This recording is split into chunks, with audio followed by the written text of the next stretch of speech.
এই কোরআন আল্লাহ তাআলা নাজিল করেছেন এবং এটার হেফাজতের দায়িত্ব আল্লাহ স্বয়ং নিজে কবুল করেছেন। কিয়ামত পর্যন্ত কেউ এখানে কোনো পরিবর্তন আনতে পারবে না। এরা এত দুঃসাহস কিভাবে দেখালো যে বাংলাদেশে কোরআনের আয়াতেরা পরিবর্তন করে ফেলবে? হ্যাঁ, নিশ্চয়ই তাদের পিছনের কোনো শক্তি তাদেরকে উস্কানি দিচ্ছে।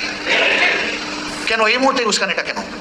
এই সরকারের তো এটা এজেন্ডা হওয়ার কথা না, আরো বহু গুরুত্বপূর্ণ বিষয় রয়ে গেছে। ওগুলা বাদ দিয়ে ওগুলা নিয়ে কোনো কুল কিনারা নাই, হঠাৎ করে এটা সামনে নিয়ে আসা কেন? এর মূল কারণ স্বাধীন বাংলাদেশে 54 বছরে মানুষ যা আশা করেছিল পেয়েছে তার উল্টাটা। এই সমাজকে বিভিন্নভাবে কুড়ে কুড়ে ধ্বংস করা হয়েছে। এখন এদেশের দিনদার ইমানদার যে শক্তিটা জেগে উঠেছে তাকে নিয়ে মানুষ নতুনভাবে স্বপ্ন দেখা শুরু করেছে।